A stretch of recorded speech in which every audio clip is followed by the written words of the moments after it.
Oh, I get that. That's okay. Yeah, we're like, we have to pee and get tea and then we can come back down. That's important. Yeah, I still need to fill mine.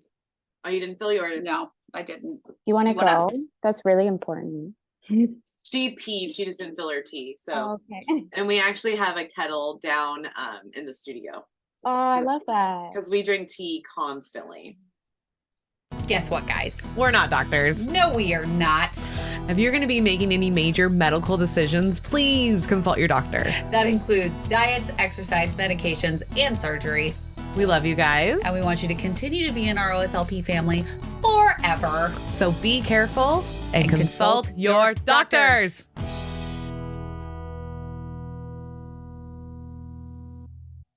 Have you heard of ProCare, or just have you been living under a rock? ProCare is the very first bariatric multivitamin to develop a one-a-day vitamin. That's right, you heard it correctly, one a day. And they also have delicious dark chocolate calciums that are available during the winter months. That's right. So go to procarenow.com, get your calcium chews, get your multivitamin, and use OSLP for a discount. Are you feeling a little sluggish? Little lack of protein? Little lack of caffeine? Well, we got the fix for that. That's right. Dive Bar Nutrition has the best protein bars. They have caffeine, protein, and they taste delicious. So head on over to divebarnutrition.com and use code OSLP at checkout. What is Sequence? Well, Sequence is an at-home weight loss program. All you have to do is take the quiz, meet your clinician, get your prescription, and you're already on the way to a healthier you. I know when I felt hopeless with my regain, I joined right away. And I saw great results with Kel, so guess what? I joined. So go over to joinsequence.com right now, use OSLP, and you're going to get a discount. Welcome back, OSLP family. Welcome, welcome. You are listening to our Sleep Life podcast, and this is Kelly. This is Mel. And you guys, if you have not become a Benchy, and if you're asking yourself, what the hell is a Benchy? Yeah. A Benchy is a part of our Patreon. So you want to go over to patreon.com/OSLP and you pick the winner's bench tier. Yes. And that gives you access to a whole slew of things that you get as bonus lots material. Of things. You get bonus episodes with That's What She Said corner. Yep. You get to be in an actual Facebook group with other bariatric patients. Over 200 of them. Over 200 of them. And they're young, they're older, they're men, they're women. You have all sorts of people you can talk to and hang out with. Yep. And then of course you get like discounts on things. You get to be the first one to know about when we go places and getting like free tickets, or you get discounts on your tickets. Yes. For like JBY the next event. Blah, blah. The Just Be You Award. Apparently, I can't talk. Yeah, they get discounts on that, and they get a free Benchy brunch. Yes. So lots of benefits come with being a Benchy, but you also get the support that you need. Yeah. And we get support That's the big part. as much as you guys get support. Yeah, because like we talked about our divorce in there. Mm-hmm. People help us and when we're struggling. So it's definitely a back and forth. And I think that's what I love about it. Yeah, me too. So you also want to go over to YouTube and you want to go on there, click in or type in our Sleep Life podcast. We're the only ones. You want to hit that bell, hit subscribe, because then you'll get notified for future videos like this one. That's right. Because we have a really cool person today. We know that we have listeners in Canada, and she is actually from Canada. So she's going to give us the lowdown on how to get surgery when you're living in Canada, and what's all involved with that. So thank you, Iris, for being on from the Sweet Beet. We're so excited to talk to you and hear your side of how things work. Yeah. And I know that you're a dietitian as well, correct? Yes. I am. Got all the good things. So how did you get started in bariatrics? Yeah, so it was my first ever job as a dietitian.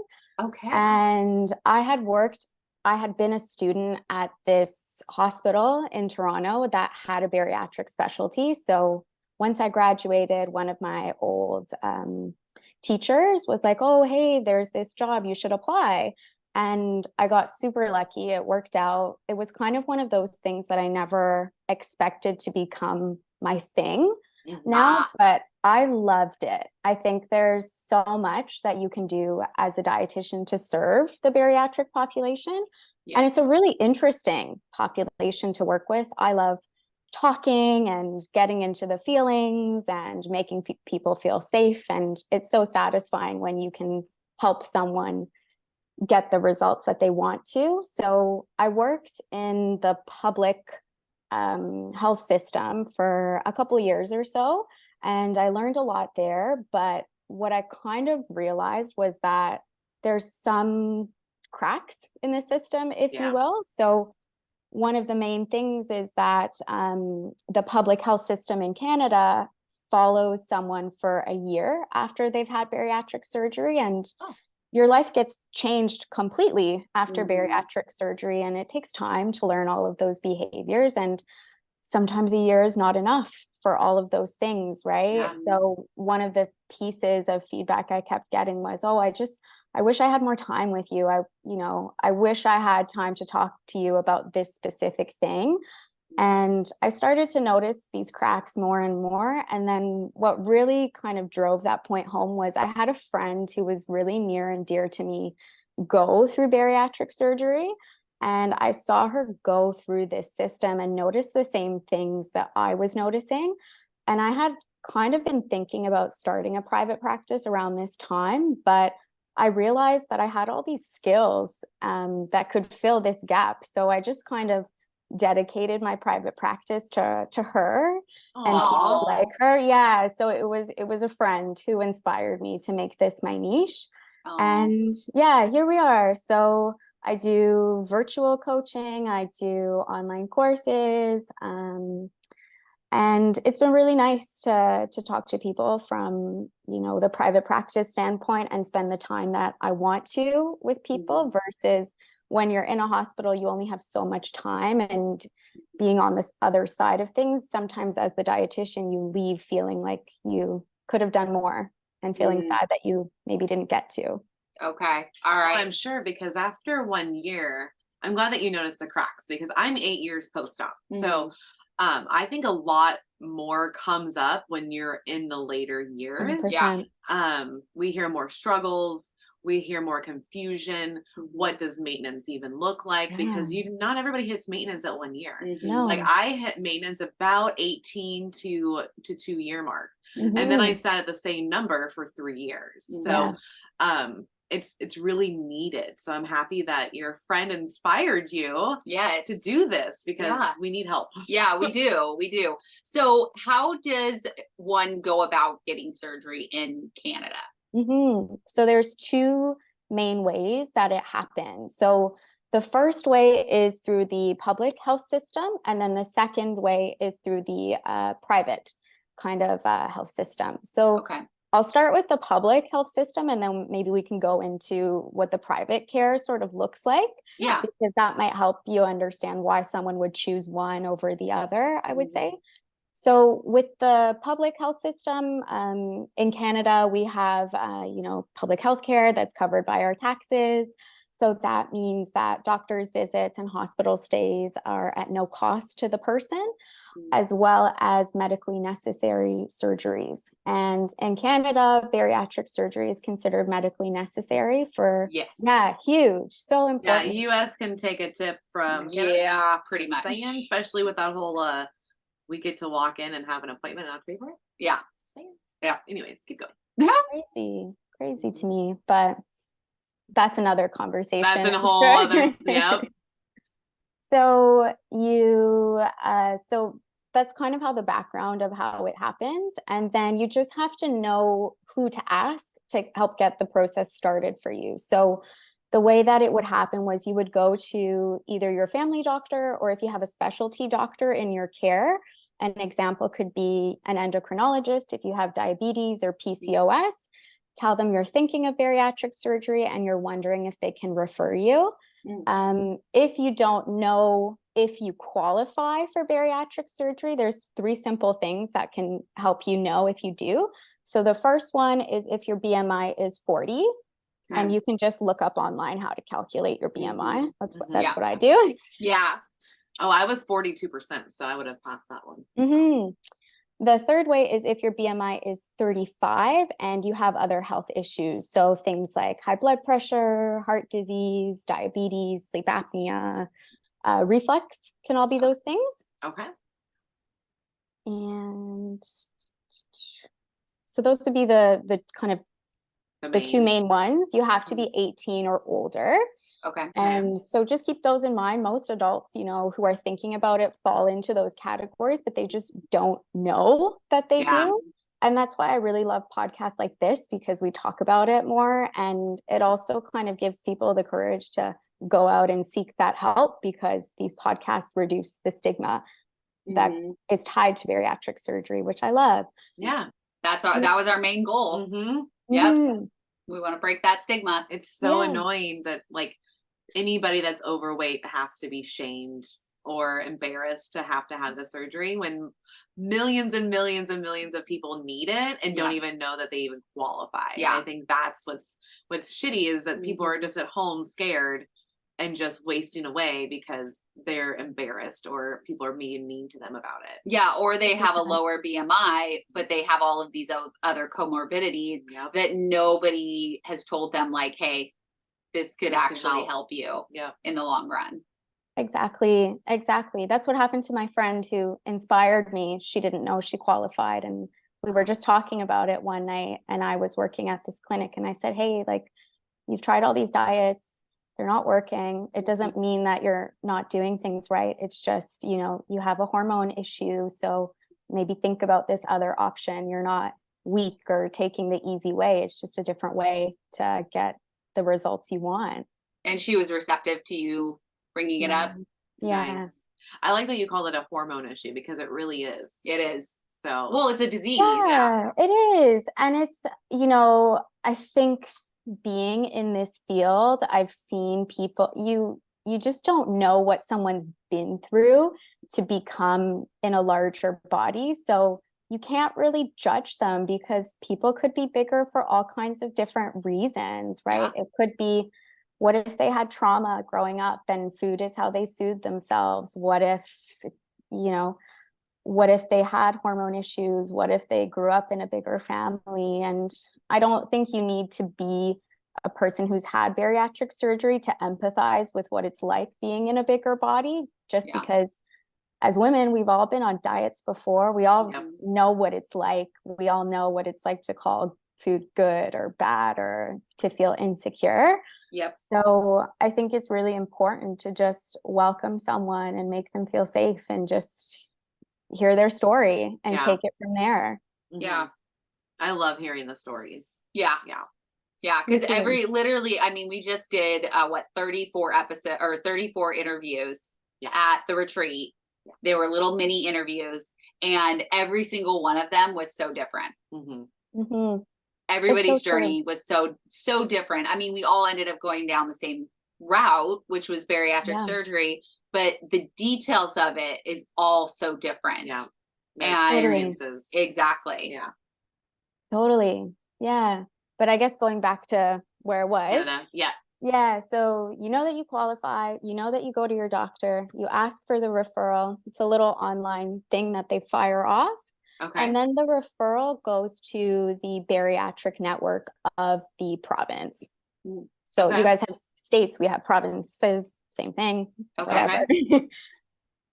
So each province in Canada has their own bariatric network, and the network is responsible for filtering kind of these referrals that come through and placing each person at a bariatric center, hopefully somewhere near where they live. And the bariatric center would be a hospital that has the specialty to perform bariatric surgeries. I like that. And then also, I guess, if it's helpful to know, the surgeries that are covered in Canada by the public health system are the sleeve, the bypass, and the duodenal switch. And then how long does it take to finally get your surgery? Takes about 6 months to a year.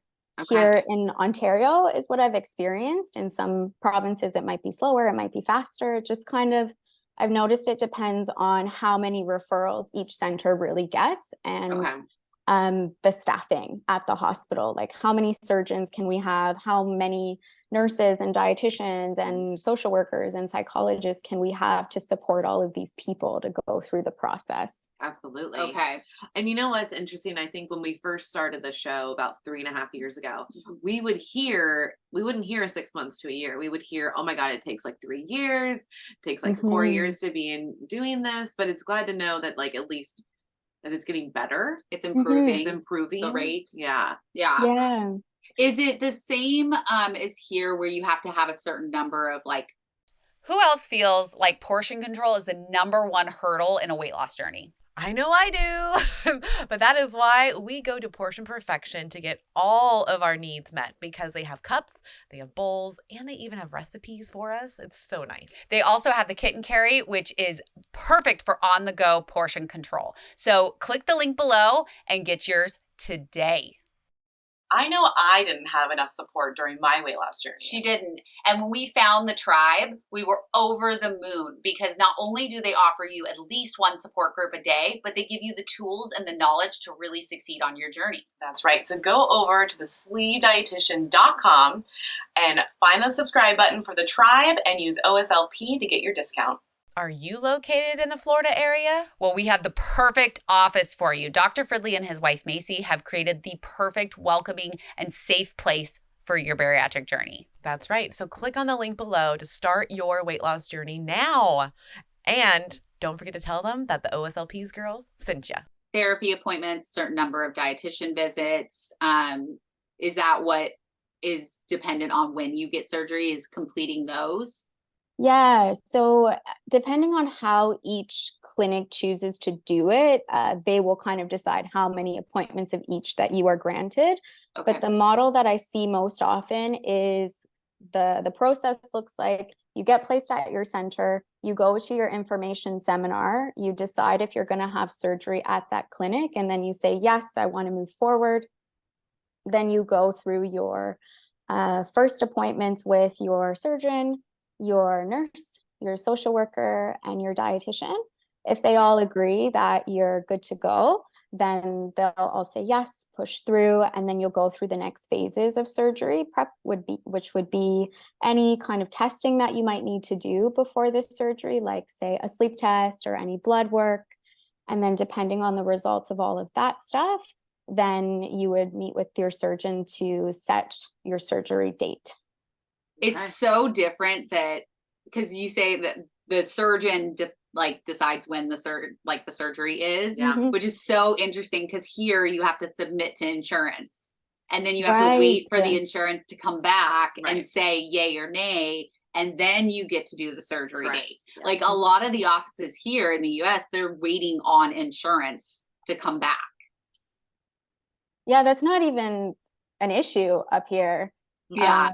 The insurance doesn't even come into play in the public system, but in the private healthcare system, you would choose your private clinic and you would already have the money to get it, to go through with it. I find it's harder to get insurance coverage up here. So most people, save a little bit and go through. But if the surgery is too expensive for a person to take on in the private health sphere, then I notice a lot of people do get surgery done abroad, because it will cost about $15,000 to $30,000 to get bariatric surgery in Canada in a private clinic. Wow. Yeah, and that's basically the same. I remember seeing my bill here and it was like $30,000. Yeah, I think mine was about 30. Yeah. So that totally makes sense. So going through the system, the public system, is there anything that would like deter them? So say they do these testings, is there anything that's like, hey, red flag, we're not going to do it? Yeah. I mean, I personally have been on the other end telling a person that I don't think you're safe for surgery, and it feels horrible. Yeah. But you have to, I'm not the person who makes the final call, but if you spot red flags as part of the healthcare team, you do have to say something, because in those situations where you see red flags, it's worse to give someone surgery and know that they will fail than to ask them to, hey, take 6 months, work on these changes, and then come back and we'll see where you are. What would a red flag be? An example of one? So I can speak from my experience. The person that was big red flags for me was this person. She was still smoking, which you know you're not allowed to have close to surgery because of risk for ulcers. Yeah. She was partially blind, and she didn't have much of a support system, so she wasn't capable of learning the material that she needed to learn to get the meal planning stuff, skills that she needed. And she couldn't really afford the supplements that would be needed for the rest of your life. So there were just, not saying that she could never have surgery. It's just there's a lot of red flags that would have come from telling that person that you're good to go. So, I mean, the first red flag would be like, you're still smoking. So if we give you surgery and you can't smoke, what kind of transfer addiction are you going to have? Is it going to be shopping? Is it going to be gambling? Is it going to be eating? What's it going to be? Yeah. Which is a really unsafe and scary thing to think about. And then thinking about that, maybe she couldn't afford her supplements, then what if she puts herself in a really bad nutrient deficiency situation and she gets something like a Wernicke's encephalopathy and gets brain damage from something like that? Wow. So, Wow. Yeah. Yeah. So it doesn't feel good by any means to tell someone that I don't think you should have surgery at this point in time, but you owe it to that person to, protect them from going from a worse situation to one that's way, way worse. Oh yeah. I think that's fair. Yeah. Yeah. Yeah. Because you want them to be successful, not in a place where they're harming themselves through transfer addiction, not having the supplements, not having the support, because the support is huge. Yeah. I think the support is probably number one in the beginning, because you need to have somebody or multiple people that you can go to and have these conversations, and they're going to understand where you're coming from, because it's rough. Yeah. Especially the first few months. 100%. You're going through, your brain's like overload. Yeah. It's like no more sugar, no more carbs. Yep. Oh my God, I can't even swallow like an ounce of water without it feeling weird. It's just so many things are happening. Yeah, exactly. And then you've got all these hormones that are going rampant through your body because you're losing fat, and then the fat releases the hormones into your system. So you've got all these hormones going crazy. So it's just a very rough time. And if you don't have support to go through that, it's less likely that they will be successful without that support. Well, and correct me if I'm wrong, but I've been told by doctors before that with the smoking thing, that's also more of like, as a surgical team, with the way that your veins are, like they're tinier or something, so it can cause more bleeds and things like that. So I know it's a whole thing with smoking. So stop smoking, people. Stop smoking. Just stop it now. Stop it now. We're in 2023. Stop smoking. Yes. There you go. So as a dietitian who is now in the private sector, what type of clients are you seeing more? So I see a huge kind of array of clients. So I'll get people from before they have their surgery date saying, hey, I want to get prepared. Can you help me along the way? I just want a coach to walk me through all these stages. To, I might get people who are 1 year out and they've aged out of their bariatric center system, or I might get people who are 5, 6, 10 years out. I do get a lot of people who've gotten surgery abroad, and because they've had surgery abroad, they don't have those connections in Canada for how to set themselves up for success. So it's nice for them to have a dietitian to say, oh, hey, you need to get your blood work done. Oh, hey, do you want me to look at your blood work? Or let's do meal planning support, or let's talk about how we transition your supplement routine from the products you got in whatever country you got your surgery done to what is sold here in Canada. Okay. Yes. All right. And then as far as like meals, how do you go about teaching people how to meal prep or be prepared for what kind of meals they're supposed to be eating? Yeah. So I really start with something super individual. I ask my clients to fill out food journals for me, which is not anything new. I'm sure you guys have done them, you know what all of that is, but it just gives me a starting point to see, you know, what's working, what do you need support with?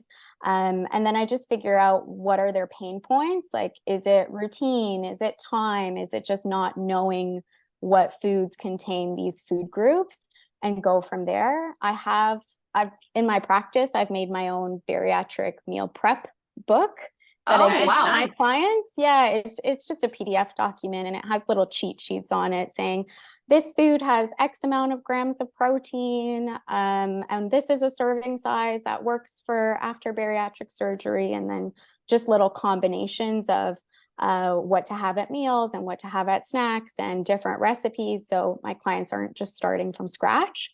Yeah, so they really like that. Usually they come from a bariatric center that's kind of started the process off, but as you know, it's like a lifelong thing. And it really is. We encounter situations that maybe we haven't thought of post-op. So maybe holidays, maybe, you know, maybe just different cultural foods and how to navigate that. And just as a dietitian, we have to have the understanding of, you know, if you're Mexican, is a plantain a carb? If you're Asian, can you still have white rice? And how does that work in the diet? So it's really individual with my one-to-one clients, but I also have like an online meal planning course that anyone can use to get my little meal planning book. And I teach little videos and stuff on how to do it. Okay. Oh, I love that. Okay. Very individualized. Yeah. I know the culture thing's been big because, like, you know, they give you this book and they're like, only eat these things. Yep. And then you're like, I eat different things though. Yeah, I don't eat that. Yeah. So I'm glad that you're focused on that. Going back a little bit further. So if there's a public system, why would anybody use private? So the reasons that someone might choose the private system would be if you have the money and you want surgery right away and you don't want to wait. That's a really big reason. If you get denied from the public health system for whatever reason, maybe you've worked on your stuff and you just, again, don't want to wait. So it is a lot of about a convenience type thing. Okay. I've noticed that the private clinics that do bariatric surgery, they know that the public system only follows for 1 year. So while they're marketing their packages, they're saying, oh, we'll follow you for 5 years to give you more support. So they market it as they give you a lot more things than the public health system. So they might say, in this price that we're charging you, we'll give you X amount of months of bariatric supplements. You'll get access to our Facebook group. You'll get unlimited support from our dietitian as you need it. So it is a very attractive offer, and it comes with a lot of extras than what's in the public health system. So yeah, but it's out of pocket. It's out of pocket. 100% out of pocket. Yeah. So you only get support for a year after you've had surgery. So what happens then?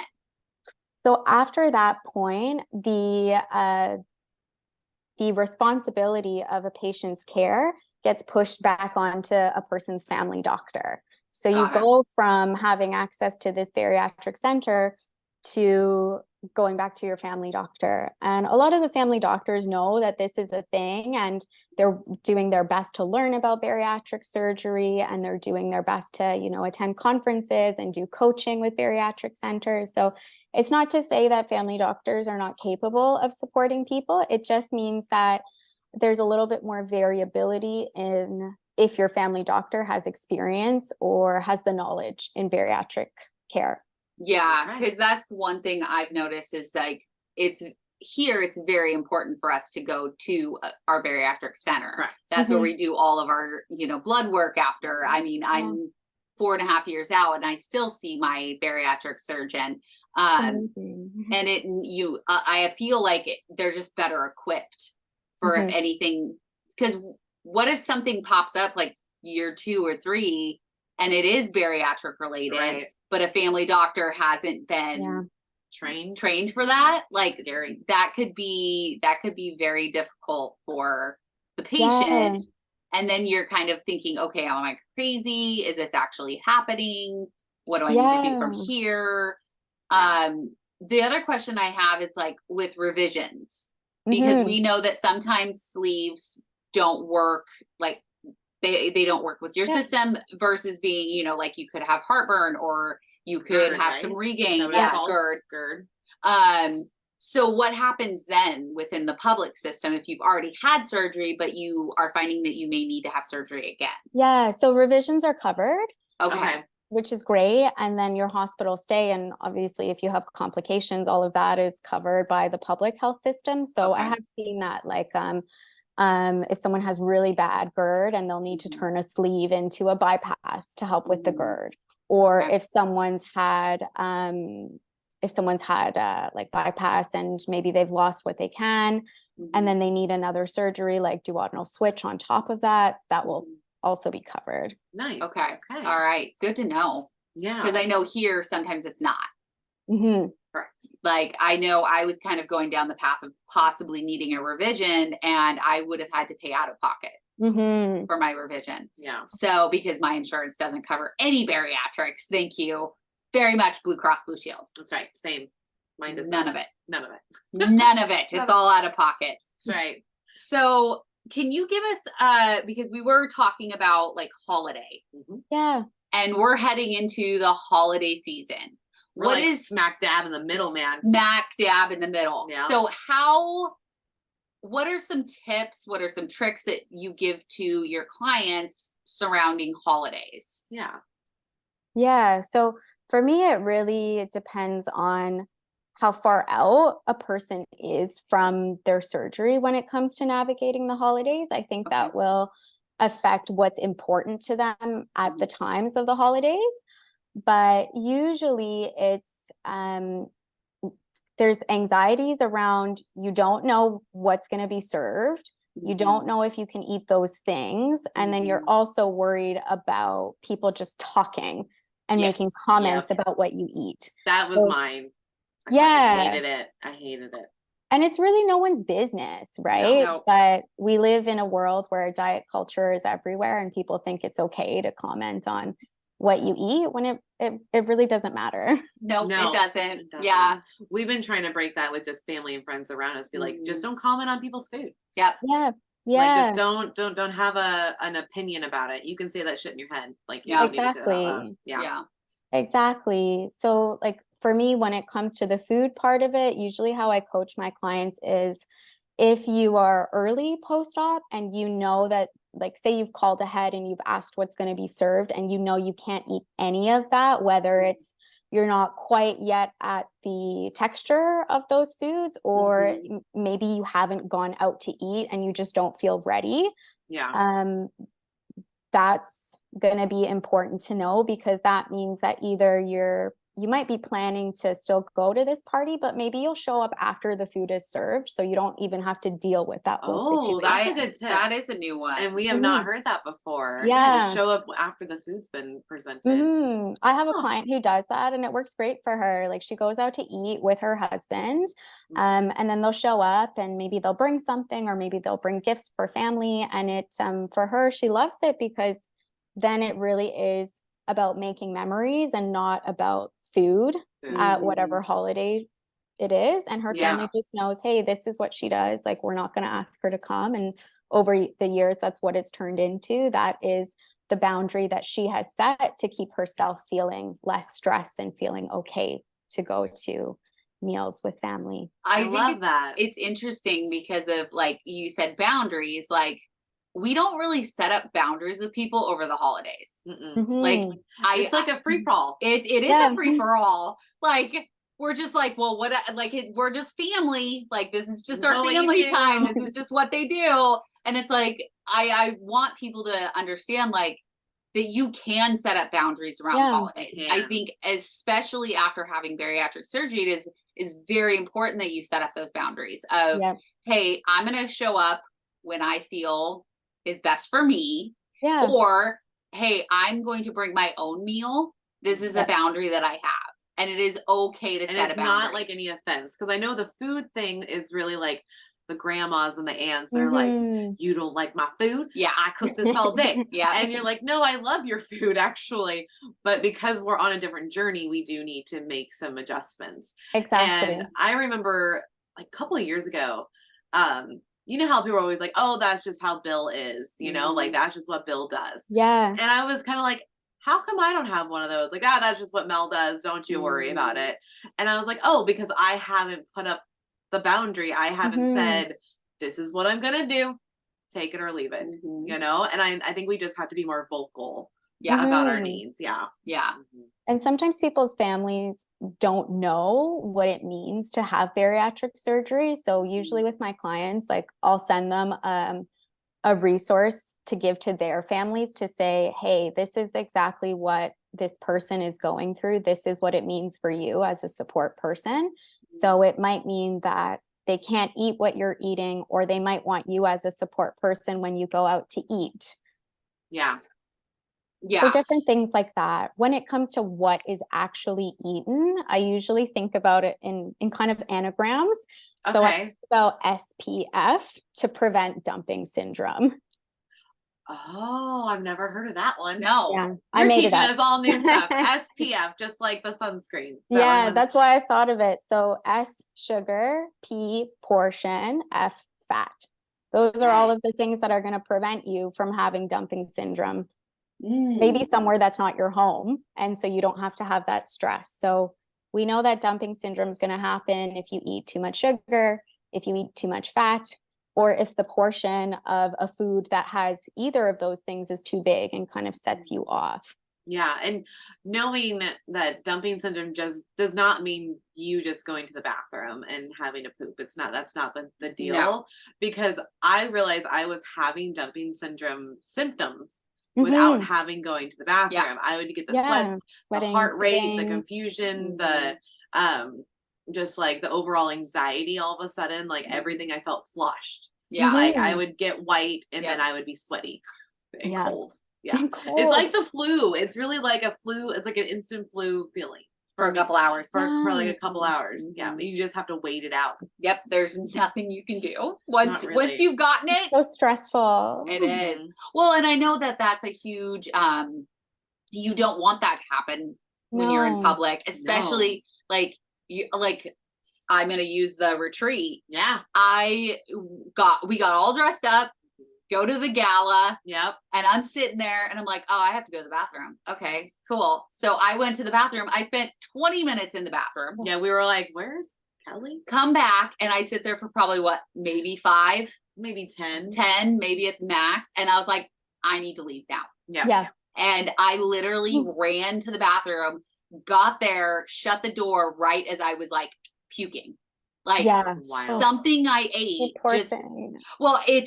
it sucks because you miss out on a lot of things when you don't feel good. It was fine because I was gonna have to leave early anyways because I had to be up so early for my flight. But it was like that's the last thing you want to deal with when you're at a holiday party. Like you get dressed up and you want to take pictures and you want to spend time with these people. And if you are not aware of like the portion or what sugar or what fat is in certain things and you get that dumping, like what happens if you're an hour from home? It's so scary. In the car. Mine happened with ice cream in the car from Newport. Oh, and Eric was like, what's wrong? And I was like, stop talking. I can't focus. Like it's such a weird thing. I'm trying not to die right now. You're just kind of internally just processing and just hoping nothing comes up or goes out. Yeah. Yes. All I can explain. Yes. I just remember that sweaty feeling and Eric was like, what just happened to you? Because I'm like fiercely sweaty on one side. Yeah. I was like, I think I ate too much ice cream because we always go to the homemade ice cream place, you know? Yeah. And it's amazing. And I just had one scoop. And no, it murdered me. It murdered you. Yeah, I think that it's important to understand that like these things can happen. Yeah. But you can also do things to prevent it. You know, you're saying the SPF, like keeping that in your brain of like, how much am I eating? What am I eating? Right. Being aware of what you're putting in your body. And I think that's a big point of like the holidays is being aware of what you're putting in your body because so many years you were not aware. No, Mhm. we just did it. I just ate it. Boom. Yeah. Like I can't even tell you how many times on Thanksgiving I've had like spoonfuls of stuffing. Oh yeah. Like I didn't care about the turkey. Yeah, I'm Mine I'm was a the stuffing. rolls. Mine was the rolls. Yeah, the rolls. Yeah, my ex mother-in-law used to make these amazing rolls. Yeah. You know which ones I'm talking about. Yeah, and so good, homemade, and real butter. Yeah. And I would make these like little mini sandwiches with the green bean bake and the stuffing and the ham and like the mashed potatoes and eat it. But I would have so many of those, like not even aware of like the fact that like, okay, I'm going to have half a roll, but I'm going to make sure that I'm having my ham or my turkey, you know, first. Like there's just a different thought process, I think, around holidays once you've had bariatric surgery. 100%. Yeah. Yes. And I think one of the beautiful things about bariatric surgery afterwards is that you've moved away from a lot of diet rules and you can have foods that you enjoyed before and not feel guilty about it, which I think is great. But you probably won't be able to have the portion that you've had before without feeling dumping. So usually, like with my clients, I never ask them to not eat something that is really special for them at the holidays, whether it's like a dessert or something with a cream sauce or a pastry or something. But I'll usually say, eat a quarter or a half of it and wait half an hour and see how you feel. If you feel satisfied, you know, stop. If you want a little bit more, just go slowly so you don't get dumping syndrome. Yeah. But that's usually how I navigate it, and just teaching my clients what are the food sources of those things, specifically with your holiday food. So it's going to be like for sugar, it will be your desserts, your cranberry sauce, alcohol with any sort of mixes. For your fat, it's going to be your cream sauces, your butters, any casseroles or higher fat pastries. And if you just don't know what's in those foods, or maybe you just don't feel comfortable asking, because a lot of us are like that, a lot of us are a little shyer, just don't eat those things. And like, I think it's okay to lie and say you're going through something if you have someone who is really nosy and is picking. You can say, you know, like, I'm going through something with my health. I need to be on a special diet. If you don't want to say you've had bariatric surgery, to hopefully make that boundary a little bit more clear and easier for your family or friends to follow. I always like the saying just that I'm allergic.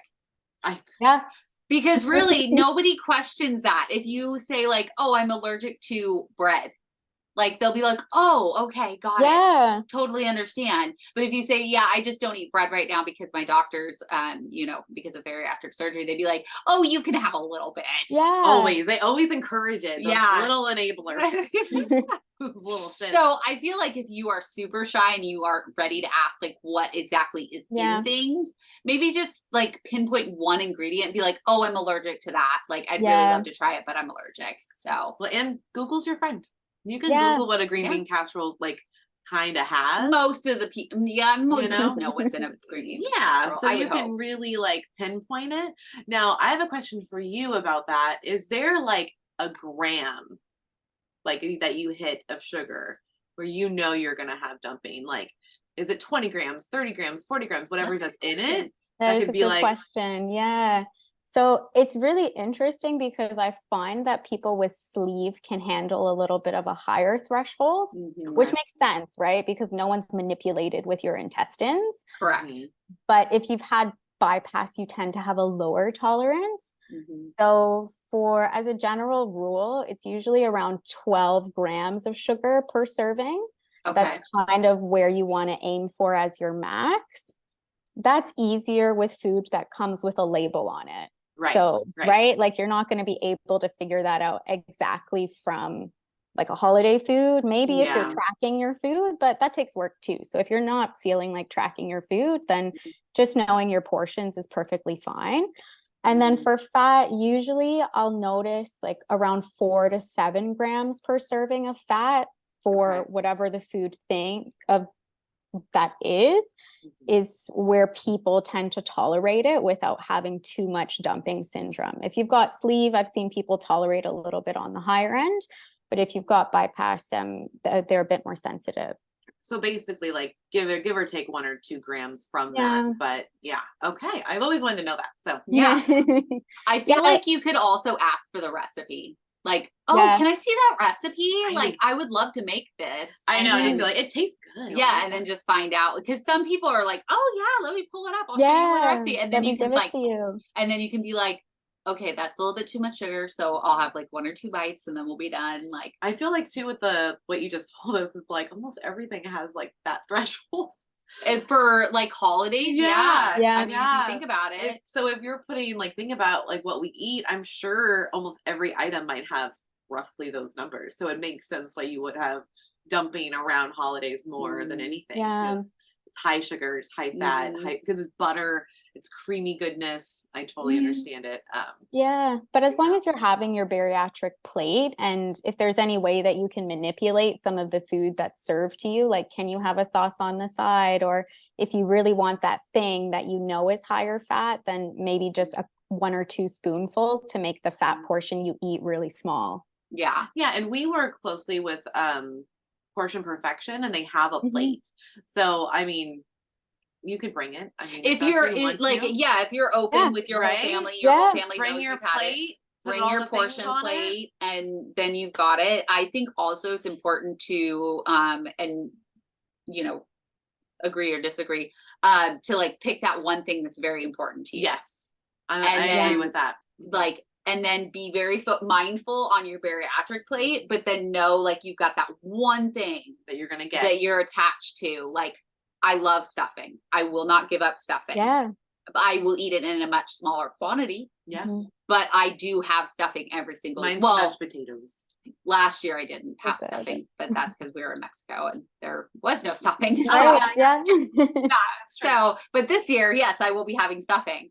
But I think it's important to like, this is the one food that means a lot to me, because I think a lot of people just equate bariatric surgery with not ever having these foods that we ever like, that we enjoy. Oh, you can't have anything. Yeah. And that's not true. Like maybe you're giving it up for a year. Maybe you're, you know, you're just getting on your feet a little bit with your bariatric journey. It's a see you later, not a goodbye. I had food funerals because I thought I was saying goodbye to a lot of different foods.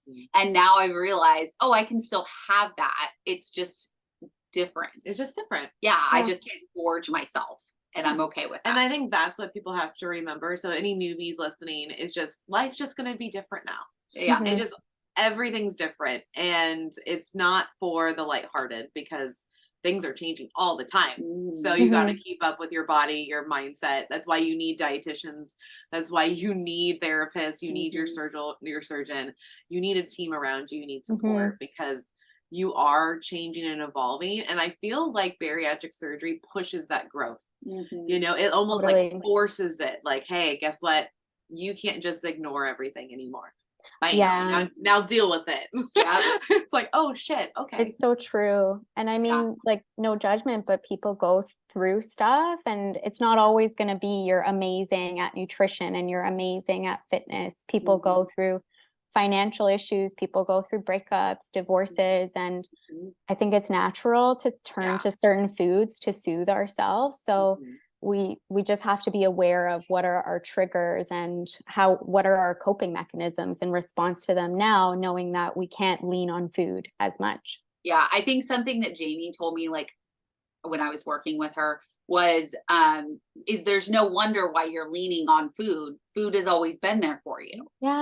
So you can't erase the history of food being a comfort for you.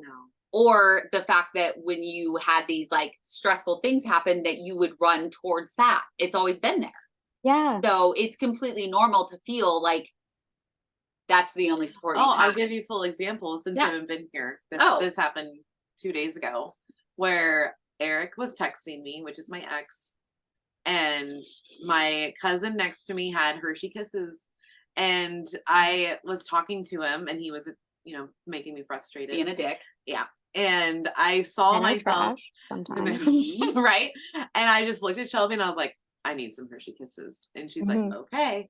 And I realized, I'm doing that because of him. Like, I'm allowing him to like take over my mindset and be like, I can't do this, and just grab some Hershey Kisses. And it's like, I can't, not that I can't do that. It's just like, before I wouldn't be aware of that. And now I'm like, oh, this is what comforts me when someone's being a douchebag. Yeah. Cool. I mean, I feel like as food, we've all gone through bariatric surgery. Like, we know what it feels like to lean on that food. Yep. And that's the exact situation that I think a lot of us get into. You know, you fight with your parents over the holiday season, or your Aunt Joan is being a dick, or whatever. And so of course you're going to go towards your food. Yep. It's a comfort. It's a homey feeling, and you don't feel judged by food. Nope. It doesn't talk back. It does not It talk doesn't back. talk back. No. Stuffing is always there for me. That's right. That's right.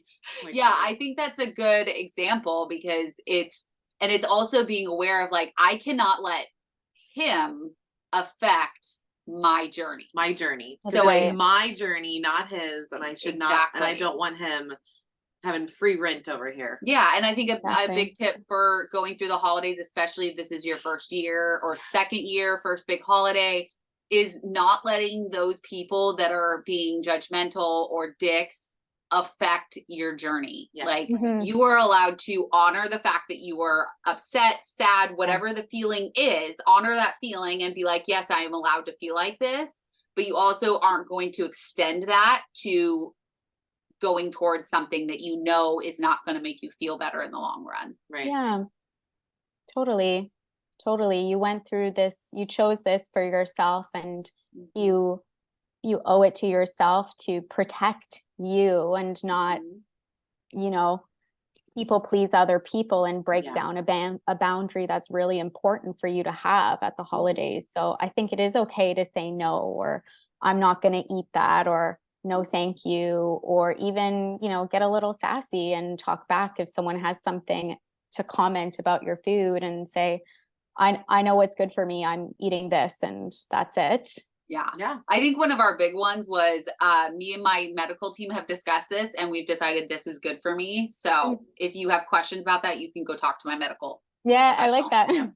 Because I mean, really, We most squash them with facts. ants that are just being mean or being finicky about stuff, they have no anything to do with your journey. Like, you literally see them once a year, maybe twice. Right. Like, It's always that, for me, it was always like the grandma. So it's always like, do you really think you need all that? yeah, I do. Thanks. Are you really going to eat all of that? Yeah, maybe. And to me, I think that's kind of diet culture-y, and I even see it on social media in between people who've had bariatric surgery, to say, I can't eat all that, or I can't believe you ate all that.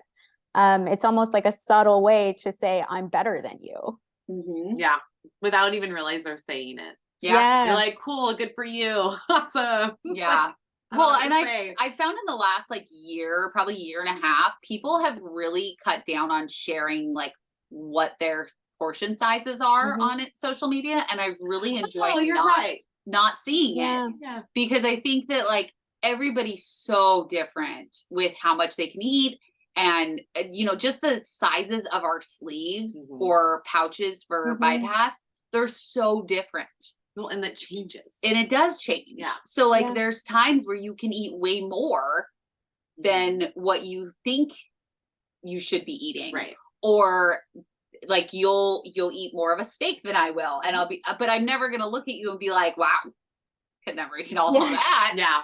Like, I think it's good that people are kind of getting past like what like, I think it's good that we have a guide of like, this is about what you should be eating, but there's always going to be some give or take on that. And same with like dumping, you know, we were talking about the grams, like there's still a leeway of some people can handle more, some people can handle less. Some people just, everybody's journey is just a little bit different. So let's keep our food comments to ourselves. Correct. I like that. At the end of the day, that's what I was trying to say. Yeah, like talk it. about something else. I think diet culture is just, it's so ingrained in our lives to talk about, oh, I'm on this diet. Oh, this food is good, versus how was your day? Like, what hobbies are you working on? Like, how was your vacation? And not making the conversation about food.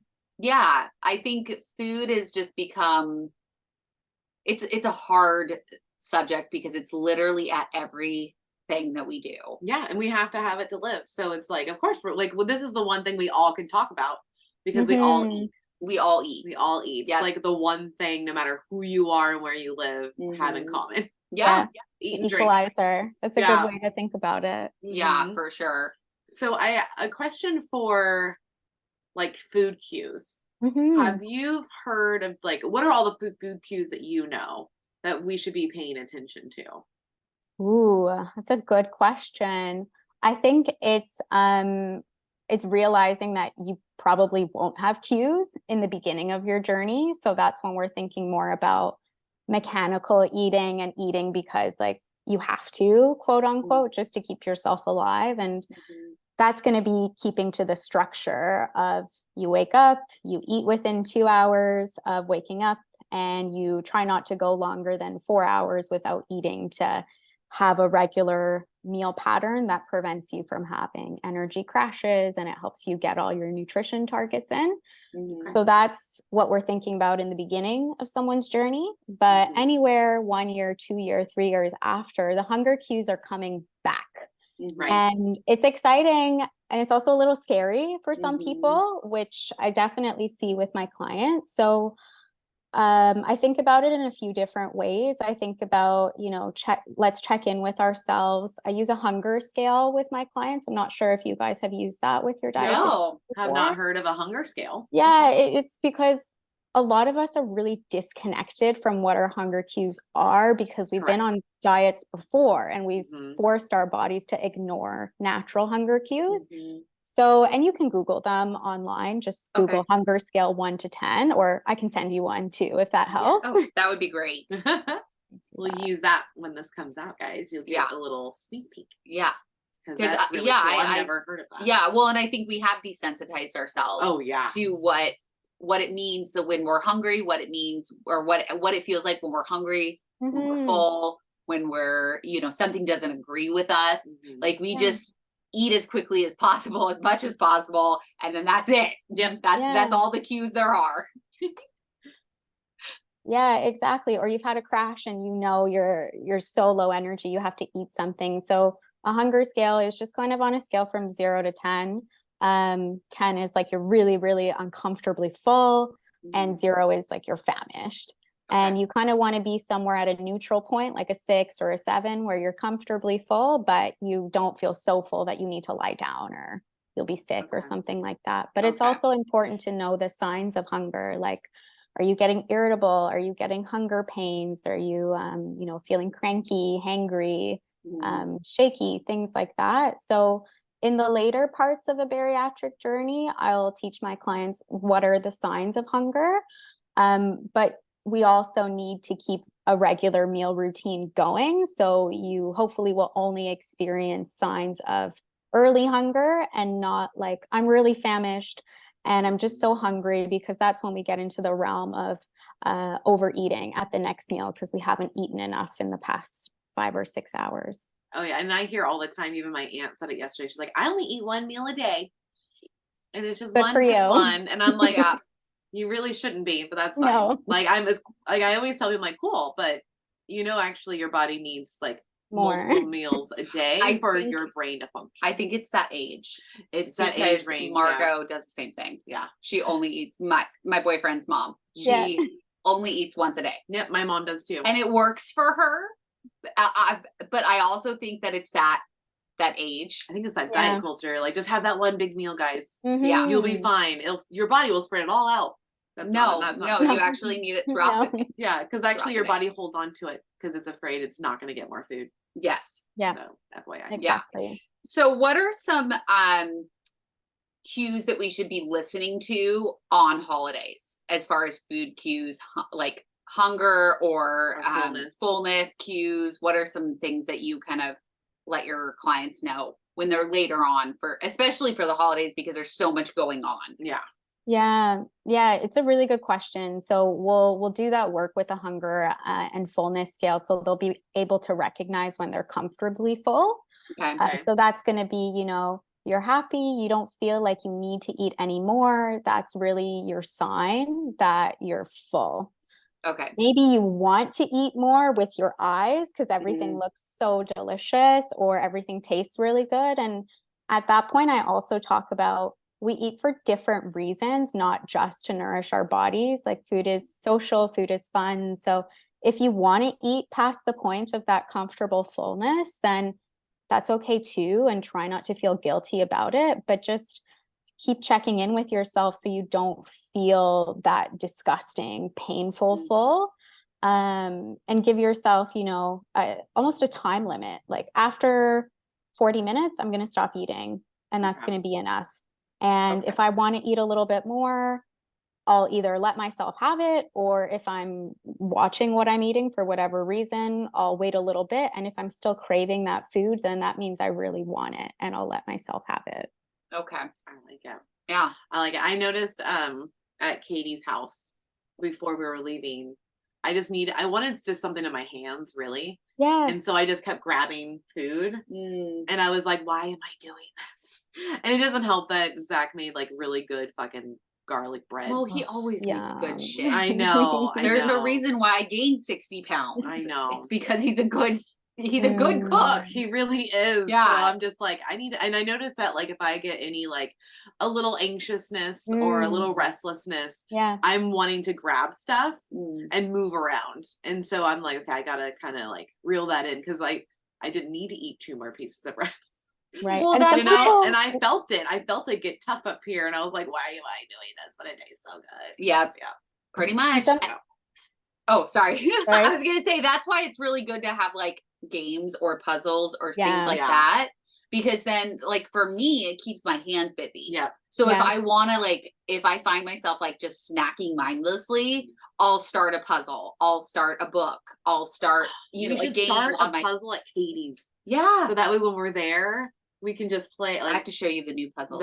We should do a puzzle, and that way like we can talk and have fun, and then we can have our puzzle going. Yeah, everybody just sits down, and it's something where, because a lot of our social stuff now are surrounded around food, whereas like I feel like back like our parents' age, it was more like you sat down and you played card games or you did a puzzle, like you did those things, where now it's like a lot on our phones, it's a lot on like, TV. It's on TV, like it's not so like so much keeping your hands busy. Right.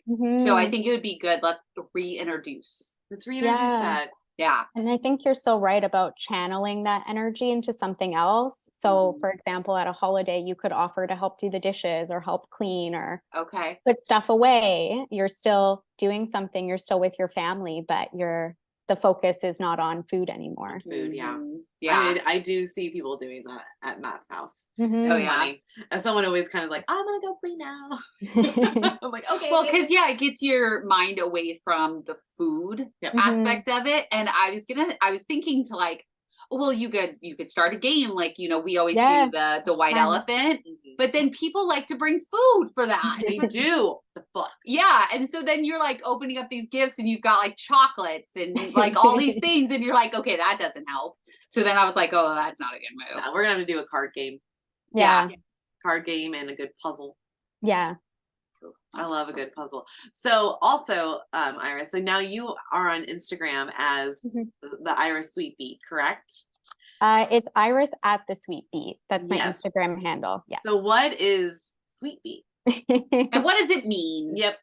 It's just kind of a reflection of my, I guess, corny personality. I really like puns and food puns. So when I was trying to come up with a name for my private practice, in my head, it just had to rhyme and it had to be cute. So I had all of these kinds of foods and words that they rhymed with. So I had, it was a lot of things didn't make it. Didn't make the cut. Didn't make the cut. No, I can't even remember what some of them were. They were that bad, but the Sweet Beet was just really cute and really fun. And I felt that it just kind of conveyed my personality, and it made a really cute logo, and the beets photographed beautifully for my website. So it doesn't really have any significant meaning for me other than it's just fun and it's just me. Yeah, I like it. See, and I thought, which I think is great, but I have heard great things about beets. So I thought, since you're a dietitian, there was something up with the beets with you. So I was like, oh, maybe she like pushes beets on people because of how the nutrition is. I'm obviously wrong. But I don't think I've ever eaten a beet, to be honest. No, so I haven't either. Right, that's going to be it. one of your starchy veggies. Let's do it on live. Us trying. We have to be careful because they stain your hands. They do stain your hands. We'll use a fork. Yes. Get a canned beet so you don't have to cook it yourself and the work's done for you. Or go to a salad bar place. So like Ross has the good salad bar. I think they have beets in there. Oh my God. I made a bomb ass salad 2 days ago because I got the little chopped ham.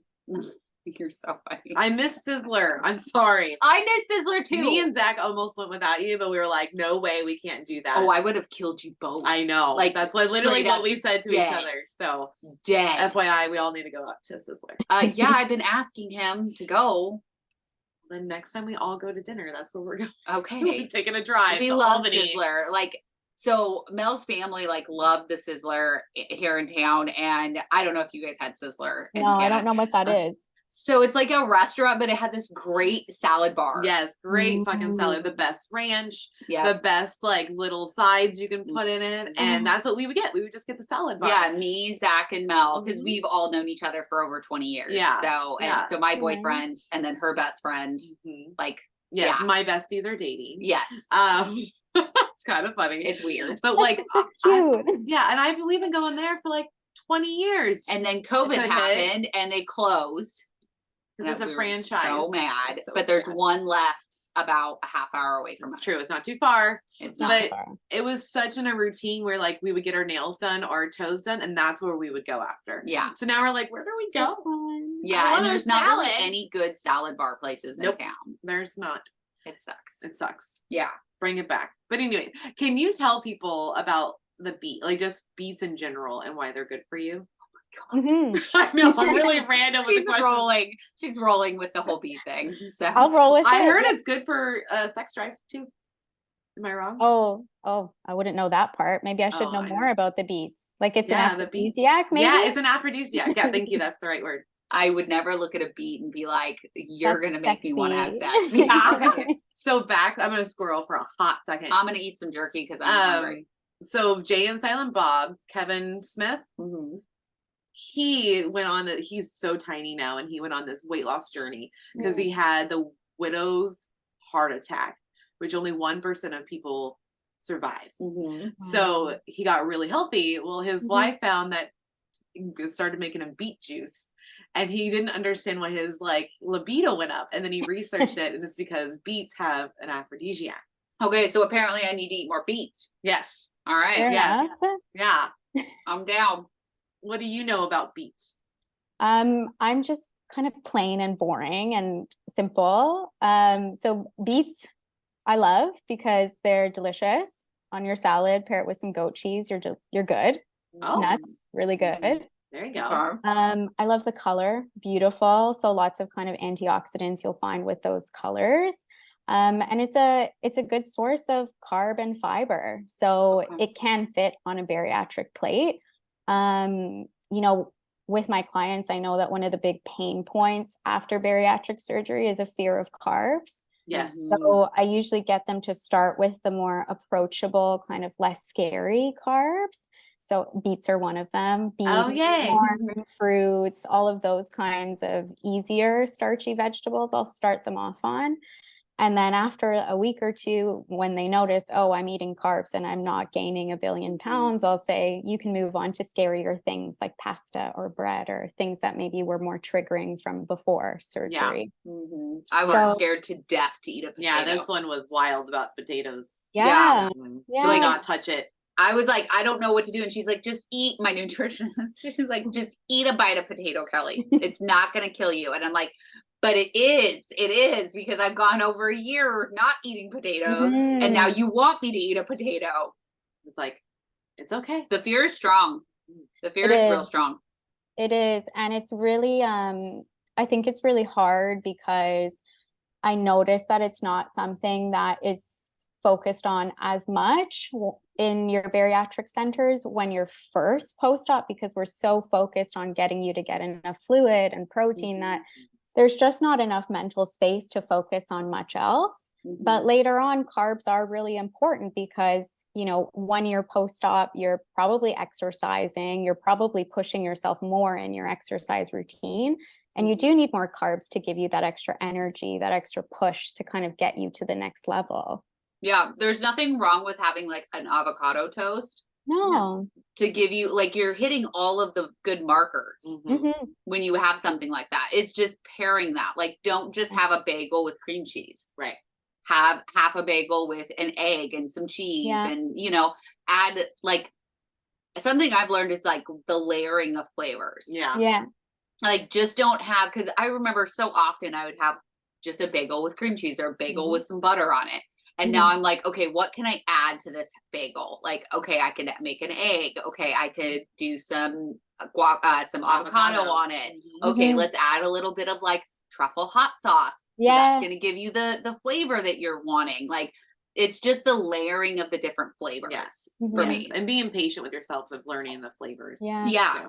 And it's a really important mindset to have. And I think it's beautiful that you said that of what can I add versus what can I take away? Because that shows that we've made the leap from dieting to, you know, like a life away from diet culture and just really honoring our bodies. So I say that all the time, like, what can you add to make this meal more satisfying for you so you don't feel like you're depriving yourself of something? Yes, I love that, because that's the biggest deal in this culture is the depriving mode. And we're trying to change everything to like the word, instead of diet, just food hygiene, because what you're putting in, like, what can you add to make this even better and better and better? And I think that's what's the key is, like you're talking about, because like I love me some guac, like some avocado on my, like eggs and hot sauce and cheese. Like, it's delicious. And then you feel satisfied. I think that's the deal, is learning, where do you feel satisfied? And know that it is okay to have the same foods. It is. Because also people have comments about like, don't you just have that every day?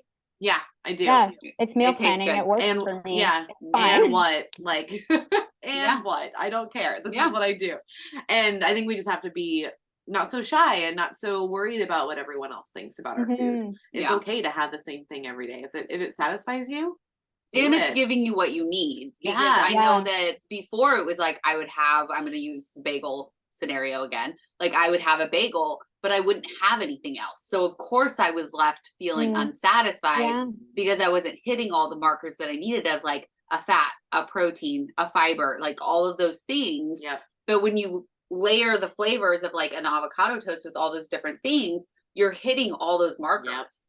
So you're of course going to feel more satisfied at the end of the day because you've hit all of the things that your body actually needs instead of just going towards the easy. I also think I don't know if this just came out of my head right now. I'm wondering, because of the layering, is it like tricking our brain to thinking that like there's a lot of food here? So you feel more satisfied, you know what I mean? Because like, I don't necessarily think you're tricking yourself. I think you are actually making yourself more satisfied. There you go. Because you are actually eating more food. Yeah, but you're eating foods that do different things for you. So if you're doing the bagel, that's your carb and your fiber. You're putting your egg on top of it, which is your protein. That's going to make you feel even more full. So you are truly satiating yourself. And even if it feels like a trick, you are. You're doing the thing. So it feels more satisfying, even if maybe it looks like less food than maybe what you ate before. I think the combination is more strategic and doing more things for you to get that fullness where it needs to be. Yeah. Nice. I like it. Well, before we let you go, is there any like tips that you want to give our audience before we go? I feel like we got a lot of tips. I know we did get a lot of tips. It's true. It's fair. It's fair. But is there anything else you'd like to say to the audience while we have you? I would say thank you so much for having me. I've had so much fun sharing why bariatrics is important to me. And I think going into the holidays, I would say give yourself space and grace to enjoy it, and don't let yourself get caught up too much in the guilt of eating foods, because the holidays are about coming together and being social and having fun. And food is neither good nor bad. It's just food. Yeah. It's just food. Yeah, that's why I like to say nutrient dense, not nutrient dense. Yes. Because then you're like, okay, I can still work with the not nutrient dense. Yeah. So yeah. Well, thank you so much for coming on. We definitely appreciate you because I've learned a shit ton. Yeah, I'm still taking notes as She literally is writing now. And like, she has a full page. I do have a full Look page at that. of notes. Yeah. I love it because I mean, you've taught us, at least I can say 3 things I had no idea about before. Yeah, So. I have a lot of things and a lot of tips for dealing with holidays this year because I will be home for Thanksgiving this year and Christmas, and we're doing several events. So it's just it's a lot, but it's good because then I can really prevent feeling bad about myself because I may have like eaten, maybe I had one more bite of pumpkin pie, but it's not that big a deal because it's one day. So it is one day, guys. Remember that. You can do anything for one day. All right. Thank you so much, Iris. We really appreciate you coming on. And to all of you out there, we love you and we will see you next time. Bye.